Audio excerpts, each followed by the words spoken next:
Naging subject noon ng blind item ang tungkol sa relasyon umano ni Jackie Gonzaga sa It's Showtime co-host na si Ayon Perez. Naging malala naman ang mga balitang ikinakalat ng ilang online vlogs lately na nabuntis umano ng asawa ni Vice Ganda si Jackie. Sa isang clip sa IG Live, naurat naman ng isang netizen si Jackie ukol sa isyu kaya hindi niya napigil ang mag-react. Idininay ng TV host dancer ang malisyosong chika.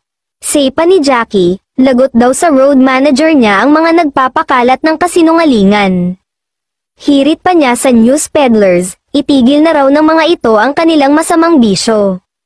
Dagdag pa niya, marahil daw ay ginagawa ng peddlers ang pagpapakalat ng maling impormasyon para kumita. Pinuri naman niya ang mga matitinong hindi naniniwala sa nabanggit na fake news, samantala, may mga katkatero naman ang binigyan ng ibang kahulugan ang matagal na pagkawala ni Vice sa programa gayong nakauwi na ito galing sa ginanap na concert abroad. May ilan kasi na nagtataka dahil kahit daw pagod o puyat ito ay papasok sa Showtime ngunit ngayon ay no show ito.